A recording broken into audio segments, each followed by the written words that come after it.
Social अड्डा में आप सभी का स्वागत है। आज हम लाए हैं आपके लिए फ्रेंच रेवोल्यूशन यानी कि फ्रांस की क्रांति। एक क्लास 9 का टॉपिक है। तो इस भाग में हम पढ़ेंगे कि फ्रेंच रेवोल्यूशन कब हुआ था, क्यों हुआ था, उसके पीछे का क्या कारण था। इससे पहले हम आपको बता दें कि हम इस वीडियो के माध्यम से सीटेट के लिए प्रिपरेशन करा रहे हैं, डी ट्रिपल एस बी का प्रिपरेशन करा रहे हैं, ये एमआरएस का प्रिपेयर करा रहे हैं, और भी अदर टीचिंग एग्ज़ाम हैं उसके लिए भी हम प्रिपेयर करा रहे हैं। तो हम आज जो टॉपिक लाए हैं वो है फ्रांस की क्रांति। तो चलिए सीखते हैं कि फ्रांस की जो क्रांति हुई थी, क्यों हुई थी, कब हुई थी।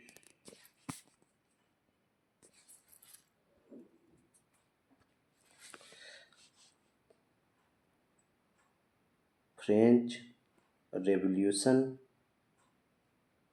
जो हुआ था उसका जो डेट था वो था 14 जुलाई 1789। 14 जुलाई 1789 को क्या हुआ था कि बास्तिल के किले पे अटैक हुआ था। हंड्रेड्स ऑफ पीपल, और बोल सकते हैं कि थाउजेंड्स ऑफ पीपल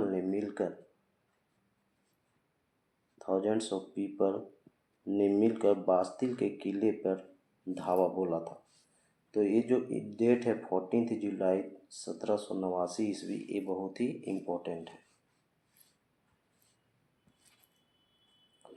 नेक्स्ट है कि सबसे पहले हम इसके बैकग्राउंड के बारे में जानेंगे। इसके बैकग्राउंड के बारे में जानेंगे। तो इसका जो बैकग्राउंड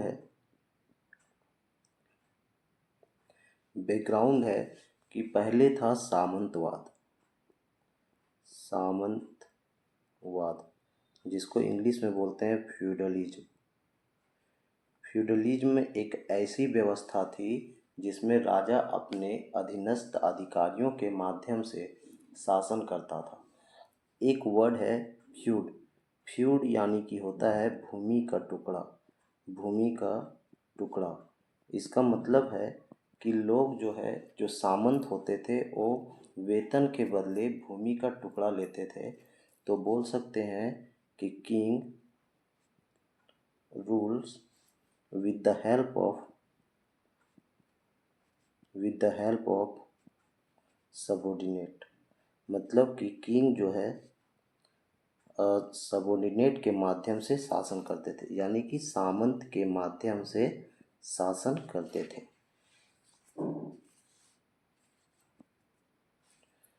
अब है कि सबॉर्डिनेट ऑफिसर जो होते थे वो राजा को प्रशासन में सहायता देना का काम करते थे। मतलब कि जो सबॉर्डिनेट ऑफिसर जो होते थे, जो सामंत जो होते थे, वो क्या करते थे कि राजा को प्रशासन में सहायता देते थे। तो उन्हें वेतन के बदले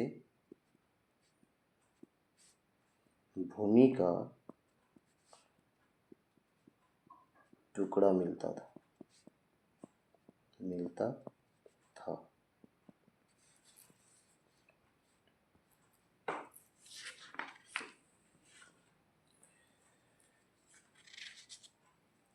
अब है कि जो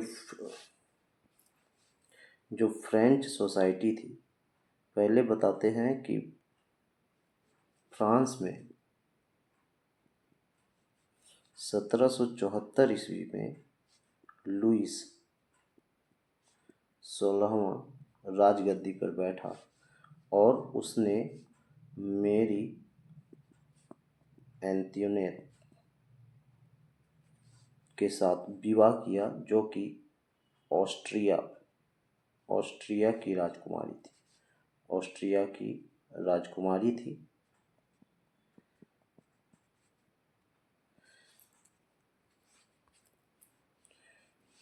अब जो फ्रेंच सोसाइटी था वो फ्रेंच फ्रेंच सोसाइटी तीन वर्गों में विभाजित था, जिसमें से दो वर्ग फर्स्ट स्टेट, सेकेंड स्टेट,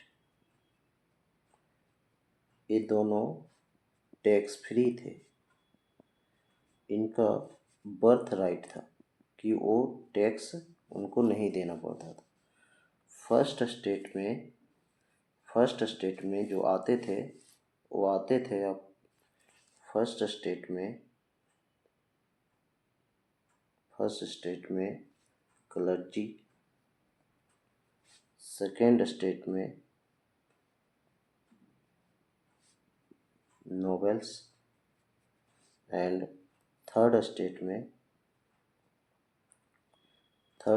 में आते थे पीजेंट्स, यानी कि फार्मर हो गए, businessman, lawyer and middle class family जो हैं सब थर्ड स्टेट में आते। इन थर्ड स्टेट वाले को टैक्स देना पड़ता था, टैक्स पेड करना पड़ता था। और जो मेजर काउज बना फ्रेंच रेवोल्यूशन का, major cause French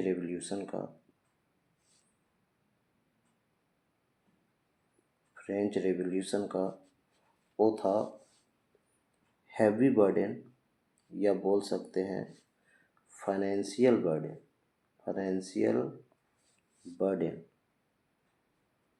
burden on third state.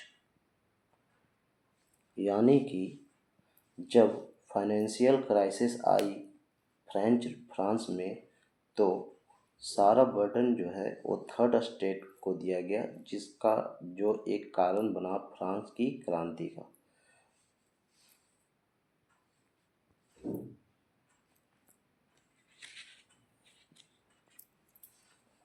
अब जो टैक्स जो कलेक्ट किया जाता था,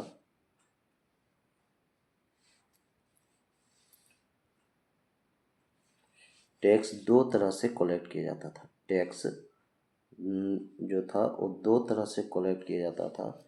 एक को बोलते थे टाइथ,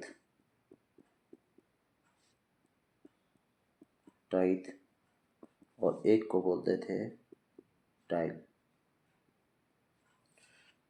टाइथ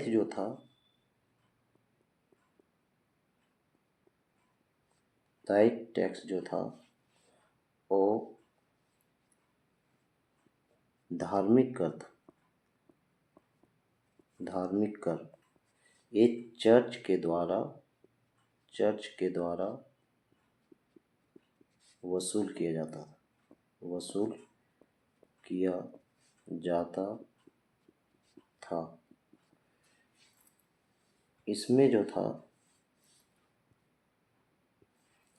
इसमें उपज का 10% हिस्सा चर्च लेता।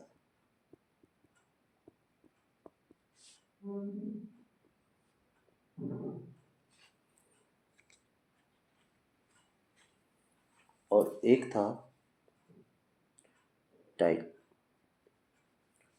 जो था वो अभिजात वर्ग यानी कि नोबल्स वर्ग द्वारा वसूला जाने वाला कर बोल सकते। ये जो था वो डायरेक्ट टैक्स था, ये नोबल्स द्वारा वसूला जाने वाला कर था।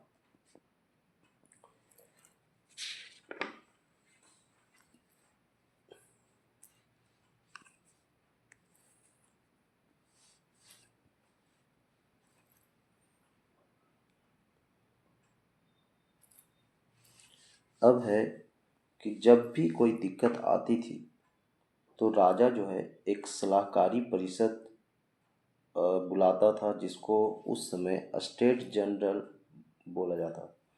तो जब भी कोई दिक्कत हुई तो स्टेट जनरल की मीटिंग बुलाई जाती थी। स्टेट जनरल की मीटिंग बुलाई जाती थी। ठीक है। उसमें जो है स्टेट जनरल की मीटिंग बुलाई जाती थी। ये सलाहकारी परिषद था जो कि सलाह देता था राजा को, जिसमें तीनों वर्गों के लोग शामिल होते थे। तो इसमें जो था वो क्या करते थे, नए कर लगाने का अधिकार किसके पास था, स्टेट जनरल के पास। फिर है नए कर लगाने के लिए स्टेट जनरल की मीटिंग बुलाई जाती थी। तो जो मीटिंग हुई थी, लास्ट मीटिंग, वो हुई थी 1614 ईस्वी में, और लुईस 16वां ने फिर यह स्टेट जनरल की मीटिंग जो है 1789 ईस्वी में बुलाई, जो कि लगभग 150 वर्ष होता है।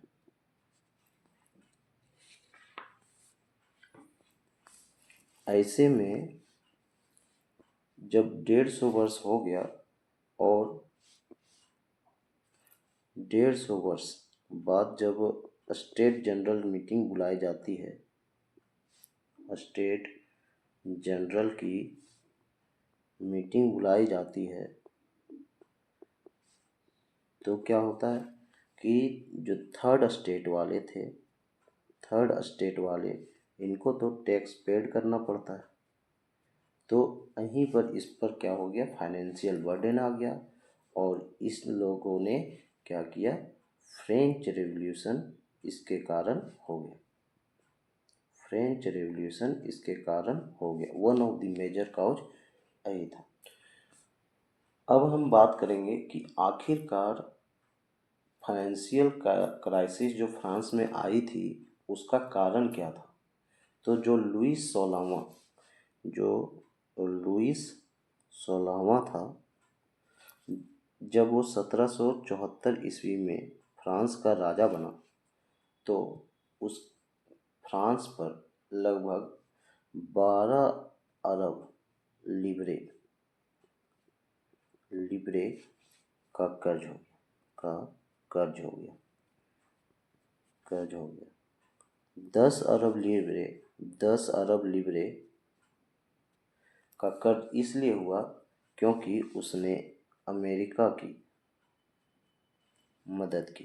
कब, अमेरिकन रेवोल्यूशन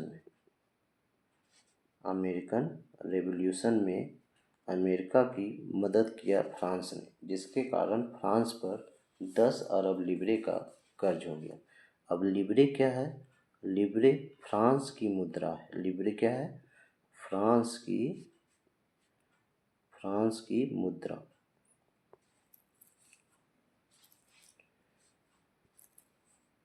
फ्रांस की मुद्रा है। फ्रांस का जो राजा था,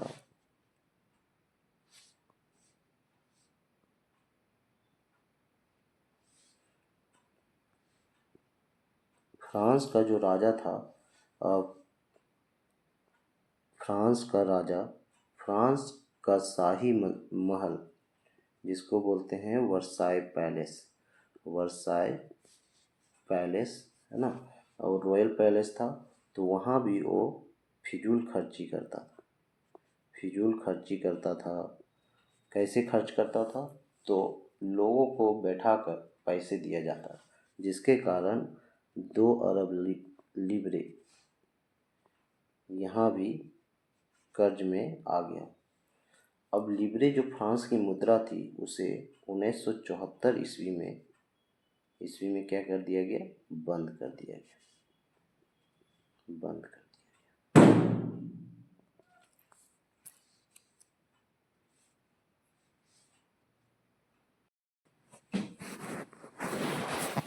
स्टेट जनरल की बैठक से पहले थर्ड स्टेट ने राजा के समक्ष अपनी कुछ मांगे रखी, और लुईस 14 जो था, एक कथन बोला था, ये बहुत ही इम्पोर्टेंट है।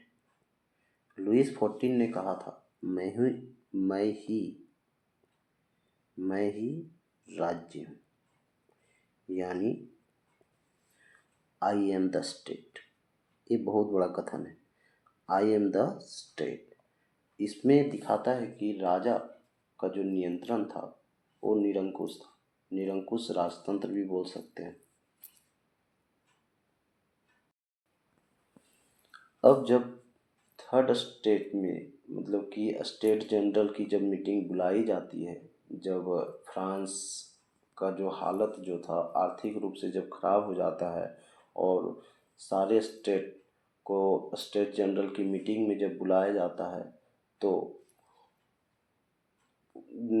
एक तरफ तो दो स्टेट जो थे वो मतलब कि टैक्स फ्री थे।